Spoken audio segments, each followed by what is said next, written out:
Update. Am I the a-hole for insulting my father's girlfriend and telling her to get out of our lives? Original post. My mother was my world. I remember reading books, watching documentaries, and going on road trips with her.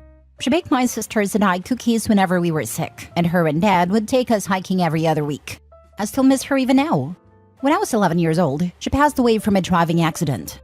It was the hardest year in my life, and it hasn't gotten easier. 2 years after she passed, my father started dating a woman named Nicole, and 4 years later they're getting married. Nicole is younger than my father. After dating Nicole, I saw my father come back into his shell, but it turned into something else. Nicole brought adventure back into his life, but they often went on elaborate trips and frequent night outs. During all of this, I felt neglected. My father slowly stopped taking my sisters and I on our weekly hikes. He started speaking less and less over calls, and even once forgot my mother's birthday. After she came into our lives, I started losing my father. He just wasn't there anymore. One time, when my sister and I were home alone, she fell down the stairs and got a huge cut on her forehead. It was clear she needed stitches, so I called my father immediately. Nicole answered the phone and I told her to give the phone to my father. She refused, saying he was busy, and before I could get another word in, she disconnected a call. I embarrassingly had to ask the neighbor to bring us to urgent care, where my dad later met us.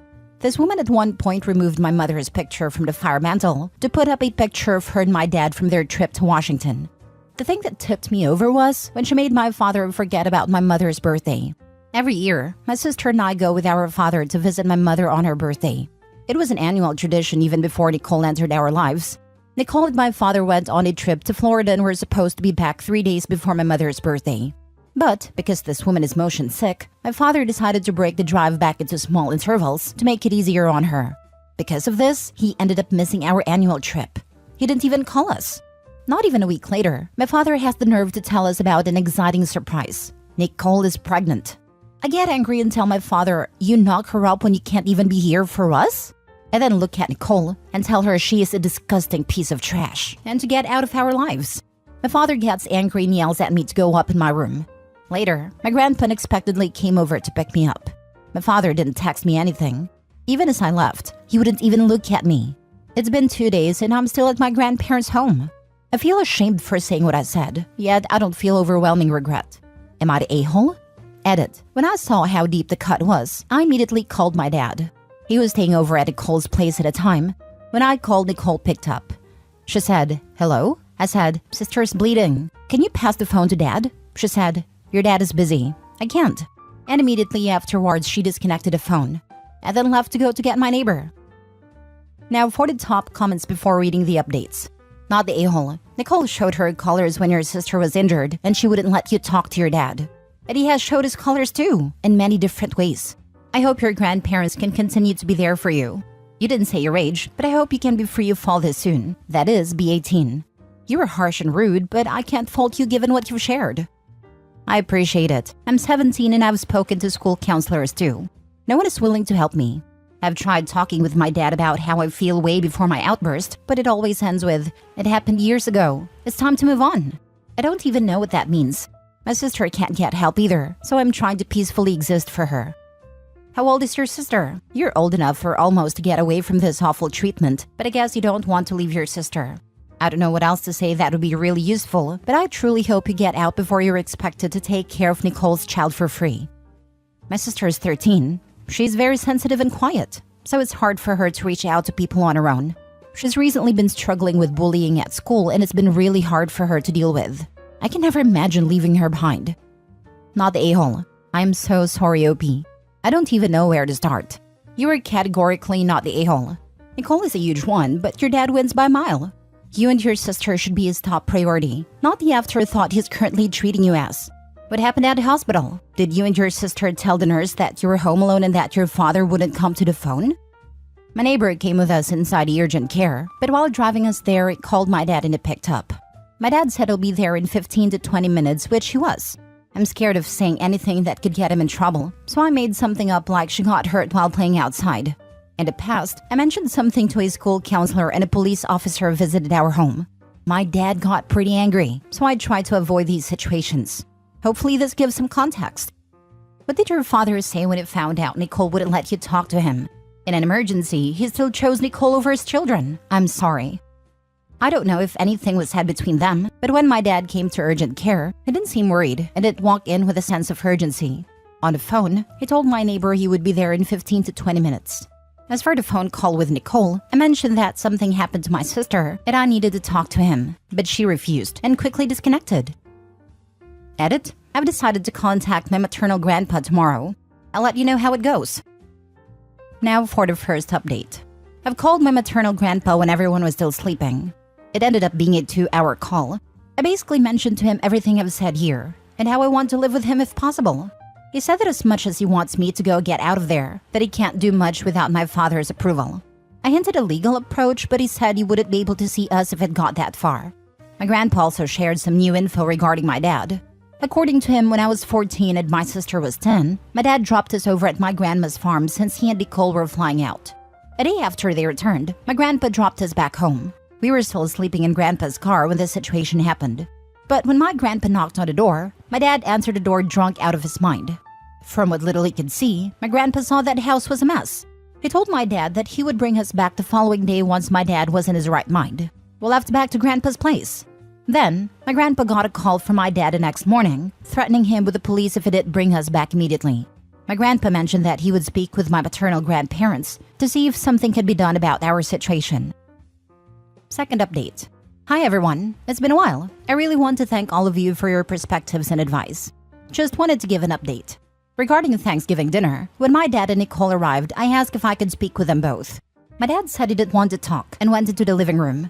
Nicole still remained by the front door, so I apologized for insulting her. She replied that she needed to leave and went to the living room. Overall, she still seemed rightfully angry with me. Dinner was awkward because my grandma would try to get my dad and I to talk, but he wouldn't really bother. After dinner, I pulled him aside and apologized again. He ignored me and went straight to Nicole. I still wasn't sure if I was heading back with him or not, so I packed everything just in case. When he was getting ready to leave, I asked him if I could come back home. He said Nicole wasn't comfortable having me home even though it had been a few days since the incident. I spent the entire night crying on the phone with my sister. Therapy and living situation. After having my call with my maternal grandpa, he called my paternal grandparents a couple days later to discuss my situation. I overheard a call between them. My maternal grandpa expressed he was concerned about me, especially my mental state, and asked my paternal grandparents if they were willing to talk to my dad about putting me in therapy.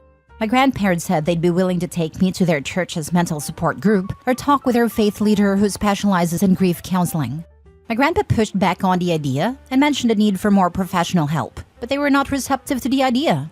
All three of them also had a heated conversation about my living arrangement.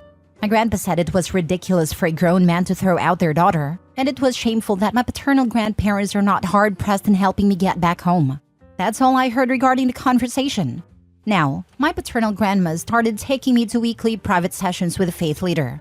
I'm not entirely happy with the arrangement, but it has helped me start to process my grief in a healthier way. Also, I'm still living with my grandparents. I apologized over and over through text to my dad and through my grandparents, but he has not responded. My maternal grandpa has called my dad many times, but my dad blocked him. I am contemplating telling my school counselor next semester the details regarding my dad and not omitting anything to protect him. I also wasn't invited to my dad and Nicole's Christmas dinner, which hurt, but I'm starting to not care to have a relationship with my dad. I don't know if my feelings will change. In a twisted way, it was good he didn't let me go back home with him. The space has helped me focus on myself. I'm so sorry that you have to deal with this. I'm in tears while typing this. You need to expose him completely. He is able to get away with everything because people still believe he is a good father when he is a terrible one. Also, I would send him one final text message and tell him that he should disregard all previous apologies as he didn't mean them, and you are happy for him to sign away his rights to your grandpa. Then go full scorched earth and destroy him. He should be ashamed of himself. I've thought about this long and hard to the point it had mentally consumed me. I imagined every revenge and final say moments, but one thing I've recognized in therapy is how much my resentment and anger has been holding me back from moving on. I'm now just trying to emotionally detach from them. I have every intention to involve the school counselor for my sister. Is her sister still being neglected? I'm worried she's being left alone like you guys were before. Stop apologizing. You did nothing wrong.